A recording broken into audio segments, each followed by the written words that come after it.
Japanese anti-nuclear group Nihon Hidankyo has won this year's Nobel Peace Prize.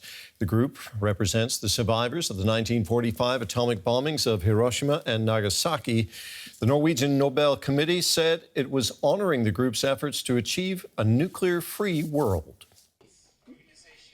The winners of this year's Nobel Peace Prize watched the announcement from Japan, barely able to contain their excitement as the news came in.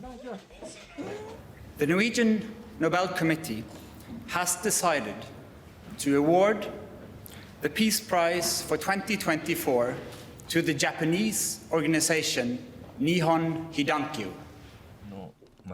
The group is made up of survivors from the atomic bomb attacks on Hiroshima and Nagasaki in 1945. They have dedicated their lives to the struggle for a nuclear-free world. But the group's president, Toshiyuki Mamaki, said he'd never dreamed they'd win the Nobel Peace Prize. They selected Nihon Hidankyo? I thought those fighting hard for peace in Gaza would deserve it.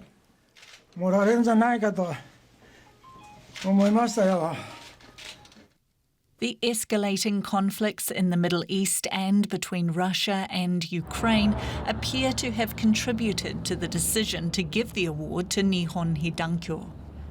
Without naming specific countries, the Nobel Committee warned that nuclear nations should not contemplate using atomic weapons. It is alarming to see that the nuclear taboo, the norm against the use of these weapons, are being challenged. And therefore we want to highlight the importance of upholding this norm so that we do not end up in a situation where these weapons are used ever again. Japan's Prime Minister is among those welcoming the win. For many years, Nihon Hidankyo has been working toward the abolition of nuclear arms. It's extremely meaningful that the Nobel Peace Prize will be awarded to the organization. The Nobel Committee says this year's prize is a wake-up call to the world and recognises individuals can create hope by standing up and sharing their stories. Well, joining us now is Carlos Umaña, co-president of International Physicians for the Prevention of Nuclear War, which won the Nobel Peace Prize in 1985. He's also on the international steering group of the International Campaign to Abolish Nuclear Weapons, which won the Peace Prize in 2017. Thanks for being with us. Now, you are someone who also works to try and achieve a nuclear-free world. What was your reaction when you heard that the Nihon Hidankyo organization had won the Nobel Peace Prize? Hi, Terry. Thank you for having me. It's my reaction to this was one of excitement. We've been working very closely together with the hibakusha and alongside Hidankyo in raising awareness on the humanitarian impact of nuclear weapons. So they're part of our anti-nuclear family, if you will, and they're also Hidankyo is also an ICANN partner. So it's a thrill. They're friends of ours. In fact, in the images that you showed, there was the dome of Hiroshima, one of the few structures that survived the atomic bomb. And this I have behind me right here is a drawing that was made by a Hiroshima survivor and also a member of Hidankyo of that dome, which means that it's a very close relationship that we have with them. Talk to us a little bit about the impact that the work of Nihon Hidankyo has had. Well, their impact has been monumental in the sense that the drive towards raising awareness on the humanitarian impact of nuclear weapons comes from their testimony.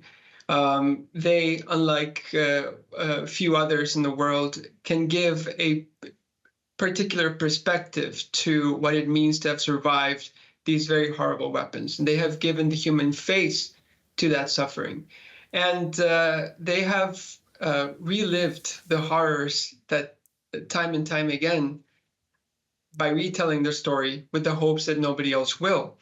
And well, when we won the Nobel Prize in 2017, we won it because of the TPNW, because of our revolutionary efforts in achieving a prohibition of these weapons, of the Treaty on the Prohibition of Nuclear Weapons. And that treaty, the adoption and the further entry into force of the treaty would not have been possible without this awareness that was created by the tireless effort of these people.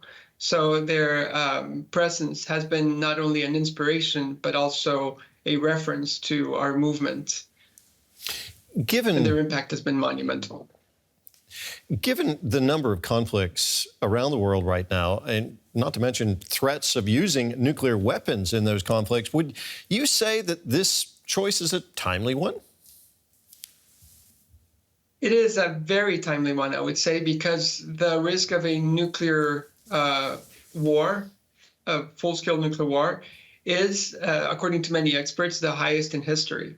We have, for instance, the Bulletin of Atomic Scientists, the Doomsday Clock. It is minus 90 seconds to midnight, the highest, the closest it's ever been to midnight. And all of these elevated conflicts, one of the reasons that they explain in the report is precisely the incendiary rhetoric of the nuclear weapon states leaders and how they threaten to use nuclear weapons lightly. So as Watne Frydnes from the Nobel chair of the Nobel Committee said, it is important to uphold not only the taboo, the nuclear taboo of lack of use, but also to raise awareness, to put the focus on the danger, on the existential threat of nuclear weapons, which is a threat to the entire humanity, the entire world, and not just the humanity, to all complex life forms on Earth. The risk that has been, that is right now the highest it's ever been. And what we need to do right now, precisely, is to come together, in the world to create a movement that takes that nuclear taboo even further, to make nuclear weapons taboo, not just the use, but everything about them taboo. So putting the focus right now on this fight, on these people, is actually very, very important and incredibly relevant to what's going on in the world. I would say the most relevant thing right now. Carlos, thank you very much for taking time to talk with us today. That was Carlos Umaña, co-president of International Physicians for the Prevention of Nuclear War. And we can now speak to disarmament expert Xanthe Hall, co-director for the German affiliate of International Physicians for the Prevention of Nuclear War. Welcome to DW. Now, we just heard it there. This is supposed to be a wake-up call for the world. But in a world full of international crises, how important is this highly symbolic decision? It's extremely important for us, for the whole movement, at last, to see this group being recognized as they are really the basis of the whole movement, in some ways the pioneers of the whole nuclear disarmament work that has been done since the bombings of Hiroshima and Nagasaki. And it's particularly important because next year the bombings of Hiroshima and Nagasaki will be remembered for the 80th time, and a lot of the people who are involved in this organization, Hidankyo, will no longer be alive, and very many will not be able to travel to tell their stories any longer. Yeah. But at the same time, the INF Treaty, the Open Skies Treaty, and the New START Nuclear Treaty are basically history. Meanwhile, the US, Russia, and China are modernizing their nuclear weapons. In your opinion, has nuclear disarmament failed? I think you could say that, and I think there's been definitely a lack of motivation by politicians to actually take any major steps in the last years, particularly since the invasion of Ukraine. And it seems a real shame that we haven't learned from the lessons of this war that has happened in Ukraine, that has made it clear that nuclear weapons do not help us to keep the peace in any way, and in fact can be used against us. by coercing us basically to not do anything about it and just sit by and remain scared. So if we were to get rid of nuclear weapons, we would be in a completely different situation, I think. Now, you mentioned the crises that the world is going through. Especially in this context, it seems like nuclear arms control should be at the very top of the agenda. Is it?